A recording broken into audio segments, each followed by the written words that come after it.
You're listening to Sox in the Basement, a production of the Broadcast Basement Limited, where every show is 30 minutes of good and comes from a basement bar on the south side of Chicago. Pull up a stool, pour a cold one, and join us right now for Sox in the Basement. Heard everywhere podcasts can be found, and always at soxinthebasement.com. Alien up to the 9-foot homemade oak bar. Pour yourself a cold one. My name is Chris. His name is Ed. This is Sox in the Basement. 30 minutes of Sox for fans by fans. And it's all brought to you by Family Waterproofing Solutions. You can visit them anytime at familydry.com. You can see all the things they do. They're going to take care of anything going on in your basement. You got water coming in, you got a sump pump issue, you got window wells that need repair or covering, you got bowing walls, but also they're going to deal with the outside of your home. You see that concrete moving around? That's a water issue. You see water that is not flowing away from your house? They'll figure that out. They've got all kinds of different systems they can put into place. Check out everything they can do for you, familydry.com. All right, my friend, I want to make a quick comment on that Cleveland Indians series. I went on Tuesday night to the game. I may have audio here in the show from the game. I went over to Cork and Kerry at the park beforehand. But this past weekend, something really got me going, and that was the amount of times that Jose Abreu was plunked by the Cleveland Indians. And the fact that the White Sox have not hit anybody back yet. And I don't want to be a meatball, and I understand the idea of if you get into a beanball war, somebody could get injured, but this is the same manager that thought it was okay for Yermin Mercedes to be hit after that. And we've talked about it so many times. And all the narratives that he ruined Yermin, that's all BS. And if Yermin missed a sign, his manager had a right to be mad at him. But he did mention that he had no problem with the Twins hitting his player. What has to happen to a White Sox player for the White Sox to hit the opposing team? For Jose Ramirez to take one in the ear because he's their best player, let's hit him. When does that happen? I mean, I get the cautiousness. I understand the nerves over, well, what if we get into a beanball war and one of our guys gets hurt before the playoffs? I get it, but you got to do something to get these guys to stop hitting your player because they don't want to pitch to him. Well, it's a little like saying that, this kindergartner just bit me in the leg while I'm at the park watching, the big kids play baseball, and now I got to go over and punch his dad.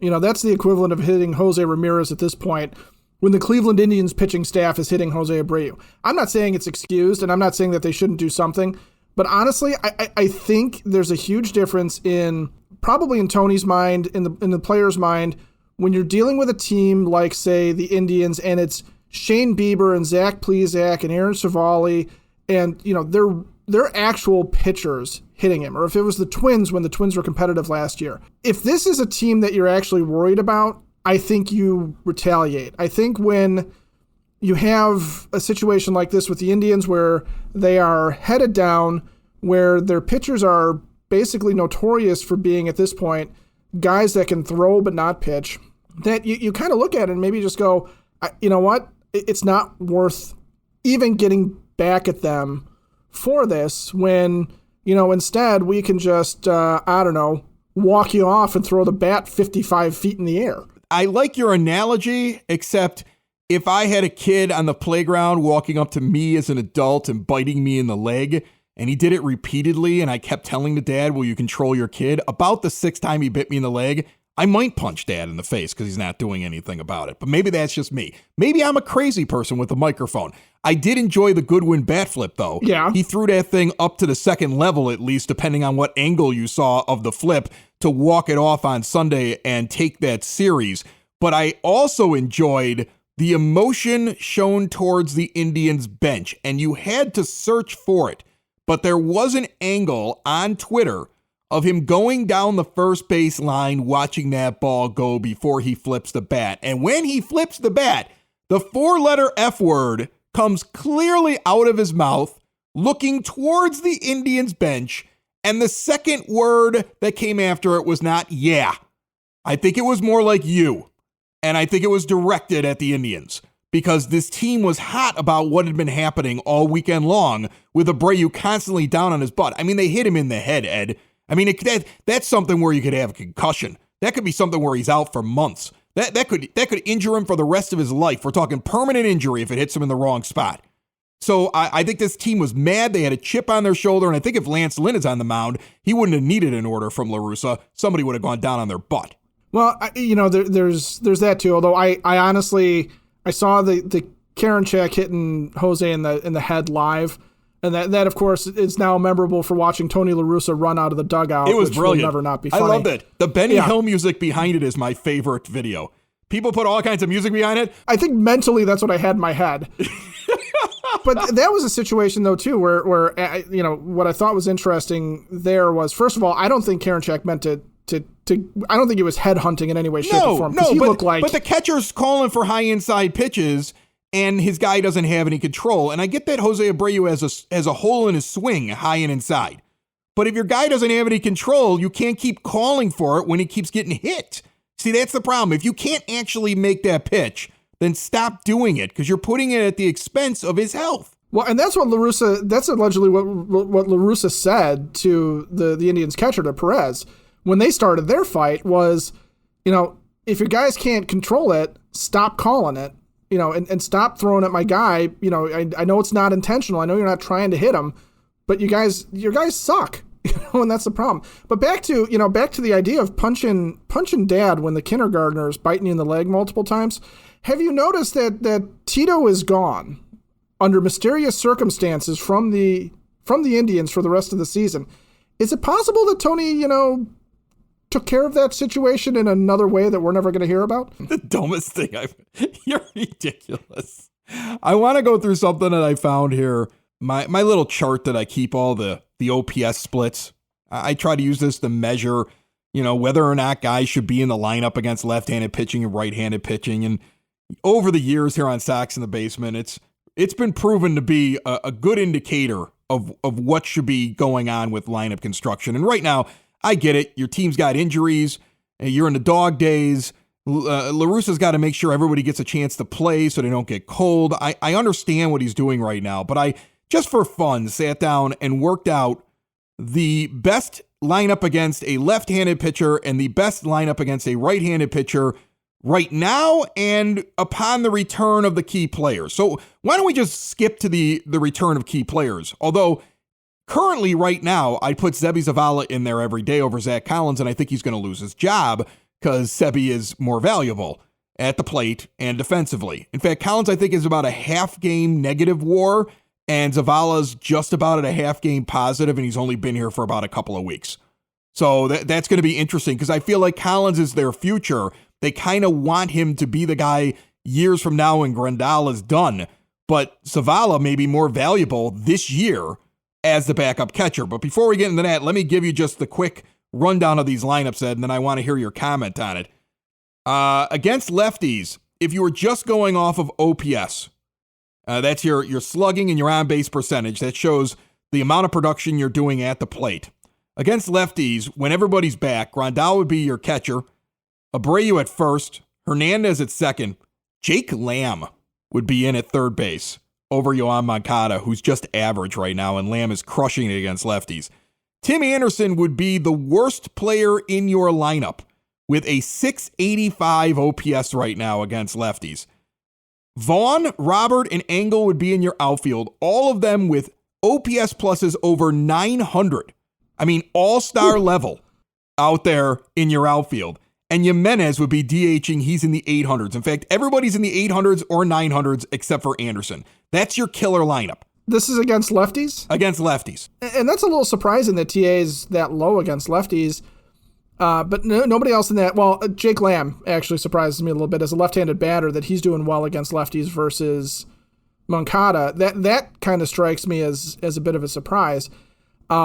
And here's the difference between them. I mean, it's not a huge difference. You probably start Moncada there. Yeah. I'm just doing this as an exercise. I mean, Lamb's got an 817. Moncada's got a 734. Jake Lamb's also only had 12 plate appearances against lefties. It's not a huge drop-off. There's a big difference between Anderson and Lamb if you could teach him how to play shortstop. Right now, Tim Anderson is going to be the biggest problem in the lineup against left-handed pitching, which you would have never have thought of because he's normally one of your best hitters against lefties in that lineup. and he's having a terrible year against left-handed pitching. Which means that there's also a chance that he comes back around, and it's sort of a moot point. But I don't know if I'd even bother to teach Lamb how to play short in that situation. Couldn't you just stick Andrew Vaughn there? Isn't he trying to line himself up as a utility player from now on? You can put him anywhere. Andrew Vaughn can be placed anywhere. He can catch. He can play outfield, short. He can play second. He can play outfield. Third, first. Right. He's the backup to the backup manager. He does everything. Sox in the Basement listeners, do the hard work. And if you're a hardworking man or woman on the South Side, you need to be outfitted properly. And that's why you should visit Red Wing Shoes in Evergreen Park, New Lenox, and Geneva. A work boots specialty store that carries sizes from 6 to 16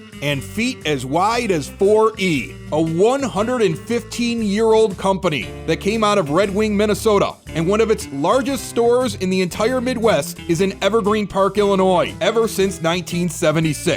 When you're on your feet, the footwear is everything. So why not get an expert fitting? They warranty, repair, and offer free conditioning with laces. And they also carry Carhartt work clothing as well. Located at 3347 West 95th Street in Evergreen Park, Illinois, at 208 East Maple Street on Route 30 in New Lenox, or at 1749 South Randall Road in Geneva. Visit them today. You work hard. You've earned it. Red Wing Shoes. Versus right-handed pitching, and this is just an exercise. I'm not saying this is what they should do, but if I took the best players in terms of their production at the plate against righties so far this year, statistically, Seby Zavala has an OPS over 900. I want to say it's over 900 right now against righties in his short little stint.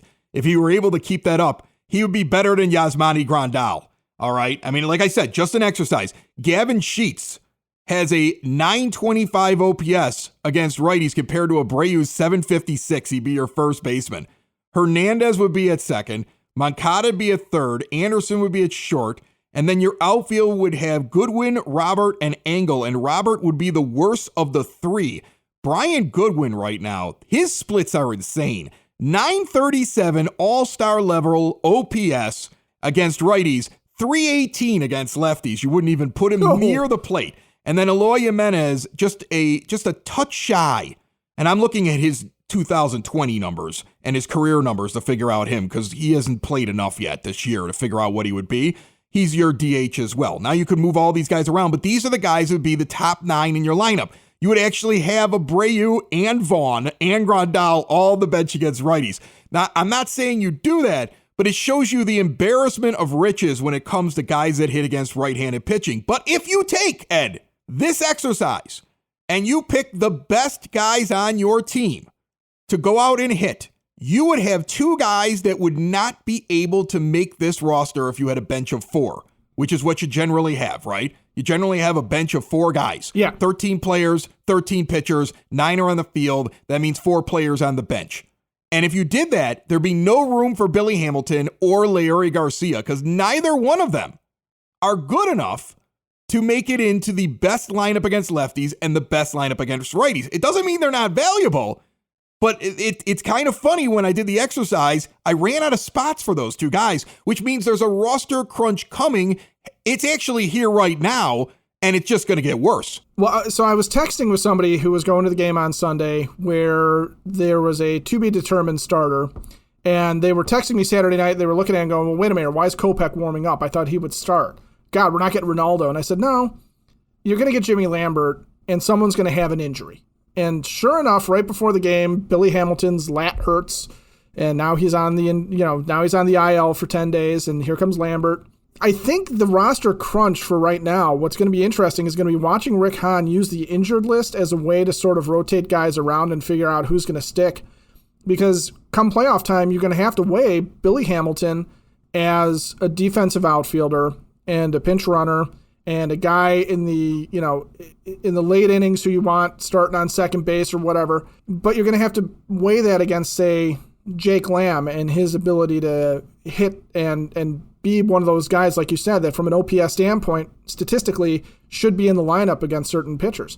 I don't know exactly what they're going to do come playoff time, but I would guess that there's a very distinct possibility that they're going to go with someone like Hamilton, maybe even at the expense of somebody that you're not expecting, And that someone could be even, not just a Larry Garcia, but it could be along the lines of, say, Adam Engel, who they might look at and go, we want Goodwin's lefty bat versus Engel, and we're going to have more right-handed hitters that are available that he profiles similarly to. I'm totally against that. Look, Adam Engel's your best all-around hitter on your team right now. I know that hurts people who don't like Adam Engel. Yeah. He plays an excellent defense. He's got incredible speed, and his splits currently are 926 OPS against lefties and 927 OPS against righties. He's only 10 points behind what Goodwin is right now. He is a better overall player, better all-around player. His OPS plus right now, I am about to make you fall off your bar stool. 152. He's only had 70-some at-bats, and he's already got almost a win and a half, win above replacement from Baseball Reference. That's B-WAR. Sorry, I did actually fall off the stool there. Listen, he is somebody he should be in the lineup all the time. I love Brian Goodwin and what he's able to do, but Adam Engel is a must-get in your lineup, can't be left off your roster player right now. And he's earned the right to be there to do that. You're making a terrible mistake if he is not included in your plans, and he's not an intricate part of being out in the field and performing. I want to see Adam Engel out there playing. Even when Robert is back, there's got to be a space for Adam Engel right now. But that's where I'm not sure. I know what I would want to do in that situation, and my thought is that Adam Engel, unless he needs a rest day, is your starting right fielder over Goodwin, over Vaughn. If you're playing Eloy and left, good God help us all. But if Jimenez is in left and Roberts in center, then I would put Engel in that situation over Sheets, over whoever, because I think he's a starting major league outfielder. I think Goodwin's a platoon guy. I think Vaughn and Sheets are not platoon guys straight up. Sheets more so than Vaughn, but I definitely, think that Engel deserves, like you said, to be in that spot. But what I'm saying is you could see where if the White Sox are looking at matchups and they're looking strategically at the team coming up and what they're going to see in the playoffs, I'm using Engel as an example, and I think it would be a mistake, but if they decided that they wanted that lefty bat, they're going to have to make a consideration for somebody that is not just the fringe guys, because we're out of fringe guys at this point. They're going to have to make a consideration for a guy that's really been, an everyday player and an everyday contributor. And because you've got a couple of fringe guys that are right on, on the IL and right now are not going to be a part of the roster coming up for a little while here in Lamb and Hamilton, you're going to have to figure out, is it something where do we try and live without Gavin Sheets on a playoff roster where you do need the left-handed thunder? Do we try and live without Brian Goodwin and his lefty bat in favor of Engel, because Engel is going to be somebody that's a little bit more balanced? And maybe that's what they do. So, yeah, the unfortunate part for a guy like Brian Goodwin is he can do absolutely everything right from here on out, and he's been a hero, and he has been a terrific addition to this team considering he was picked up off the scrap heap, and he might not even see a playoff game. No, here's the thing. Sheets, Goodwin, Lamb, Hamilton, I'll even throw Larry Garcia in there. Those five guys right there, you get to keep three, you got to let go of two unless somebody's injured. And that opens up a spot for them. If everybody's back and healthy, those five guys, three of them get to stay and two of them have to go. And that's really what the roster crunch is. That's why we have this sudden injury to Hamilton. And I think we'll see another one as well. Somebody else is going to go down and be injured here very soon when Luis Robert comes back. The uninformed fan is going to be like, oh my God, we're getting hit with the injury bug again. No, these guys are just sore, and now all of a sudden it's good enough to go on the IL so you can hide them a little bit. Because when you get to September, your rosters expand again. And so you're just trying to get through this month without having to DFA anybody. And you might see them have to send down a Sheets for a couple of weeks just to bring him back up. They're going to play games until they're able to have a little bit more of an expanded roster, and then they're not going to have this problem anymore until they get to the postseason. But if you get to the postseason, I think your choices are going to be, do I want to go with Garcia? Do I really need a Garcia to fill in all over the place when all my starters are here and he's a step down? So then at that point, do I need him? Same thing with Lamb. Do I like Hamilton's speed and his ability to hit against lefties more than Goodwin's ability to hit against righties. They're each platoon guys. Like if you put them together, you could make a really good ball player against lefties and righties. But they each have a deficiency with one type of pitcher. And then you also have to sit there and look at a young guy like Sheets and say, hey, he's contributing. But when it's time to construct this, what does the manager want? I think Tony will be the guy that really makes all these decisions in the end, because he's going to sit there and say, this is how I see the playoffs going down. This is what I need to prepare myself for in the postseason. And thus, this is what I want as my composition of my team. And until then, I think we're going to see a lot of gamesmanship with the IL.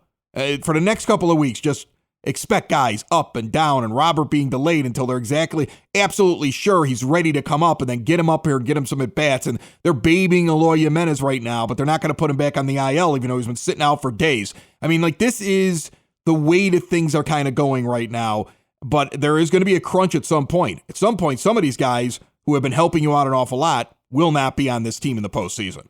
Well, and I think what's going to happen, too, with somebody like Larry Garcia is you are going to have Tony take a look at what would happen if Tim Anderson went down. Would we be able to live with Cesar Hernandez playing shortstop, with Andrew Vaughn playing second, or Lamb playing second, or Yoan playing second while Lamb goes and moves over to third? And you don't need him as an outfielder anymore, so there's an opportunity. And I do think, too, that the Sebi Zavala versus Zach Collins situation will come into play there, because if you're valuing Zavala's glove the way I think a lot of backup catchers get valued, right? If you're valuing his glove is better than Collins. That was always the case when they were coming up through the minors. The question with Zavala was he ever going to hit? He had one good year in 2017 with 20-plus homers over a course of a couple of different levels. Birmingham kind of sucked the power out of him. Birmingham does that to every Sox prospect, so it's nothing to be expected, but he hasn't done anything at AAA.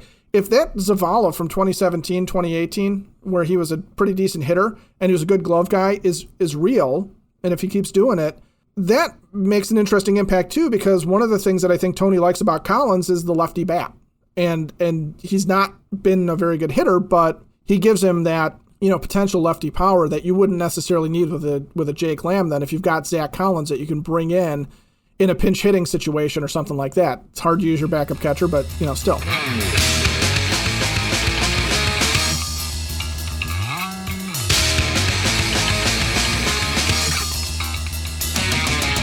Every time you go down to a White Sox game, you have to start your journey at Cork and Carry at the park at the corner of 33rd and Princeton. Indoor-outdoor seating, an incredible ambiance. The windows open up, the fresh air blowing through, the craft beers on tap, the full liquor bar, the incredible food. I just enjoyed the Latino, which is an incredible burger to have, especially with my no-carb diet.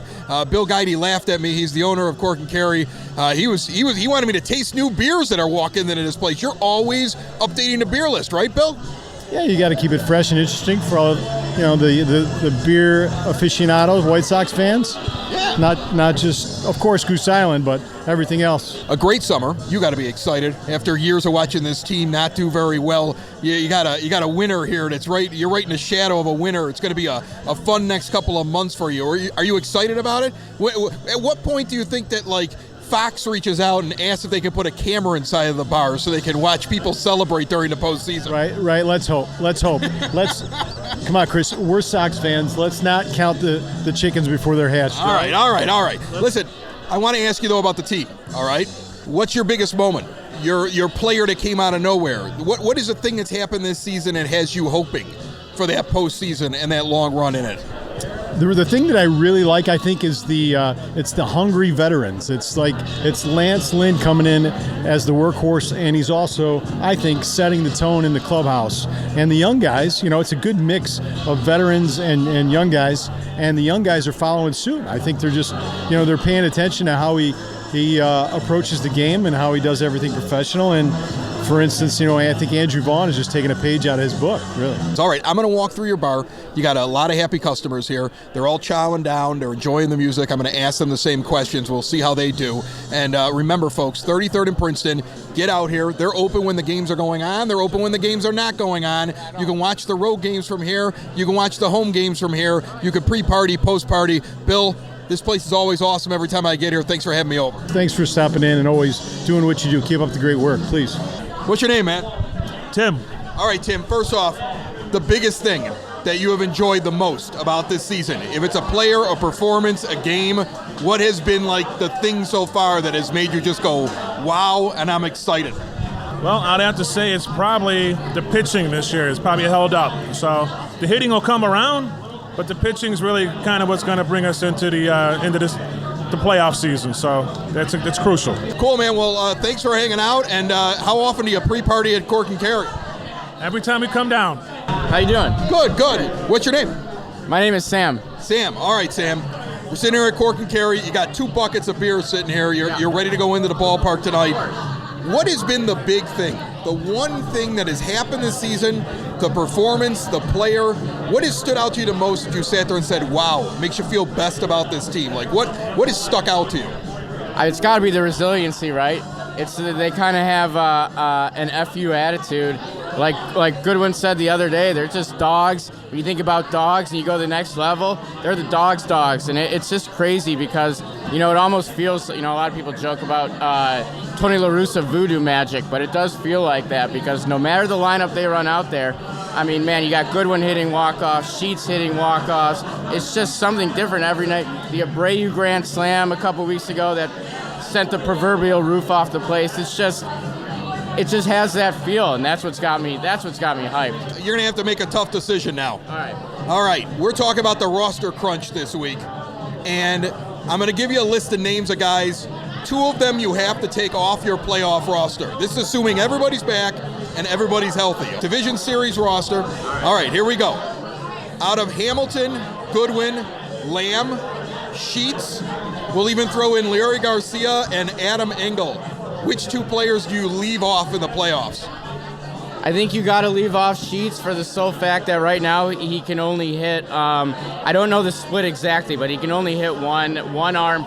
Really good against righties, like he's got an over 900 OPS, and he's like in a 300s or 200s against righties, or against lefties. It's brutal. Yeah, so I'm not sure those splits, and on top of that, in a short series, defense is going to come in key, and I think that some of those other guys can move around quick. So yeah, I'm gonna take out Sheets, and then right now I'm just not. I mean, I think he's gonna get another crack at it, but I'm just not enthralled with Lamb. I don't think his numbers in Charlotte have been all that inspiring. He had a brief stint where you thought, okay, he's the at bats look good. There's a little bit of power, but even before he went down, he was starting to look a little questionable. So I think those are the 2 guys I'm leaving off. What's your name?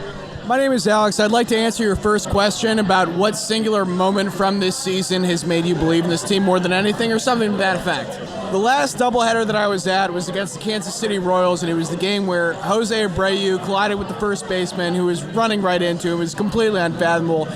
But this is a guy who has completely put himself into this team this season, who fights to stay in the lineup every single day, despite the injuries that he has, despite getting a 94-mile-per-hour fastball thrown right at his fucking head. He wants to stay in the lineup. And I take that resiliency with me every single day into my life because we're dealing with a fucking crew of big dogs. These are guys who just want to perform, and we had the big granddaddy of this team who is providing the kind of hits, the kind of at-bats, and the kind of stretching that we have at first base. So everyone be like Jose Abreu, and kids, watch the White Sox. It's his 30th birthday today. It's this guy's 30th birthday? 30th birthday today. And Michael Golden. And he's partying at Cork and Carry, getting ready to go in? Yep, going to the Sox game. Yeah, excellent. All right, so how many Sox games so far this year, birthday boy? So that's the thing. This is my first one, so guess I'm a fake fan, but he's been to like 12. All right, are you following the team? I do follow the team, yeah. All right, cool. So I'm going to ask you, what's your moment? What player, what thing happened this year that made you sit there and say this could be the year? Getting Kimbrel. You know what I mean?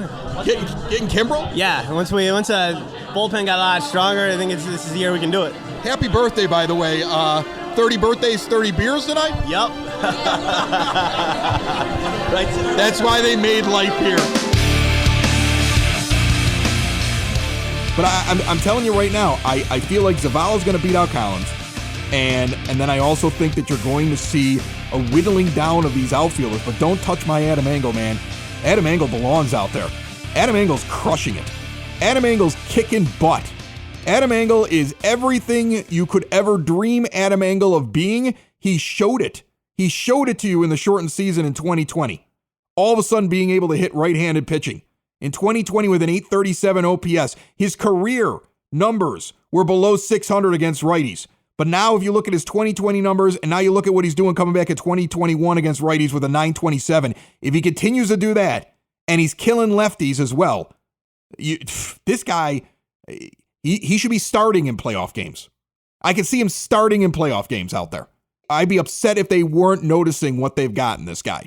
Okay, don't ever smear the name of Adam Engel again at this bar talking about how he might not make a playoff roster. You'll be out.